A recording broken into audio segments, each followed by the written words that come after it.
गृहवधू के अरमान। सोनम भी लाखों औरतों की तरह एक गृहवधू है और संयुक्त परिवार में रहने वाली एक महिला है। प्रत्येक दिन प्रातःकाल उठकर घर के सभी चीज़ों को ध्यान रखती है। सोनम के परिवार में 7 सदस्य हैं। देवर, ननद, पति, सास ससुर और 2 बच्चे हैं। सभी की छोटी बड़ी ज़रूरतों का ध्यान रखना उसका परम कर्तव्य है। सुबह पति को ऑफिस जाने के लिए टिफिन की मालिश, दवा से लेकर बच्चों का गृह कार्य यानी होमवर्क सारे कामकाज करती है। भारत में 80% औरतें परिवार का ध्यान रखना और दफ्तर के सारे काम बखूबी निभाती हैं। इसी दैनिक जीवन में सारे कार्य करके अपार खुशी की अनुभूति होती है। ननद देवर के प्रति सारी जिम्मेदारी निभाती है। सोनम एक ग्रेजुएट थी, लेकिन आगे पढ़ने के बारे में सोचना उसके लिए कठिन पर्वत की चढ़ाई करने के बराबर थी। घर की इतनी सारी जिम्मेदारी उसके कंधे पर थी। सोनम एक कर्तव्यपरायण स्त्री थी।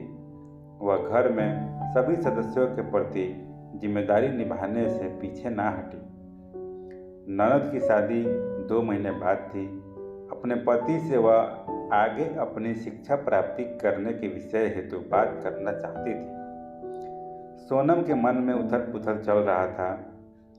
अगले दिन सवेरे सभी को नाश्ता परोसने के बाद अपने पति से कहा, सुनिए, मैं अपनी आगे की शिक्षा पूर्ण करना चाहती हूँ। मैं आपसे इस विषय में चर्चा करना चाहती हूँ। यह सुनकर सुजीत असमंजस में पड़ गए और कहा, इस उम्र में आगे बढ़कर क्या करोगी? घर के कामकाज से वक्त मिलेगा तुम्हें? सोनम ने कहा, जी मैं सब संभाल लूँगी। सुजीत ने कहा, मैं माँ बाबूजी से विचार विमर्श करके उत्तर दूंगा। 1 महीने बीत गया और सुजीत इस बात को किसी बहाने से टालता रहा। सोनम अब भी मन में आस लगाए हुए बैठी सुजीत के जवाब का इंतजार कर रही थी। सोनम ने खुद बात करने की ठानी। सुजीत अपने कुछ मित्रों के साथ शाम को घर पर आया। सोनम का जन्मदिन था। बदकिस्मती ये थी कि उसका जन्मदिन किसी को याद नहीं आया। सुजीत के एक मित्र ने कहा, भाभी जी कहाँ काम करती हैं? सुजीत ने कहा, सिर्फ घर के काम और कुछ नहीं। सुजीत अपने मित्रों से कहीं घूमने जाने की बात करने लगा। सुजीत को अपने मित्रों की कदर थी, लेकिन क्या सोनम की थी, जो जीवन संगिनी बनकर जिंदगी के हर मोड़ पर उसका साथ निभाती थी। सुजीत ने सोनम से कहा कि अभी वक्त बीत चुका है, अच्छा होगा कि तुम घर के कामकाज देखो। घर के किसी भी सदस्य को सोनम का जन्मदिन याद ना था, लेकिन उसके 10 साल की बेटी और 7 साल के बेटे को था।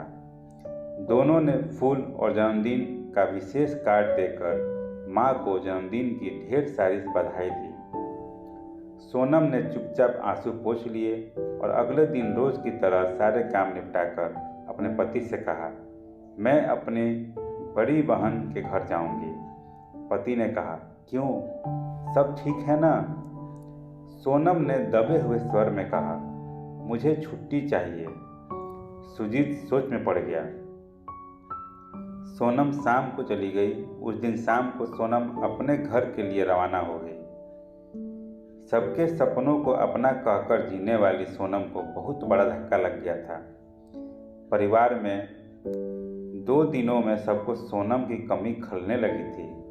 लेकिन क्या सच में यह सोनम की कमी थी या उसकी इतनी सारी जिम्मेदारी सब संभालने में सक्षम नहीं थे?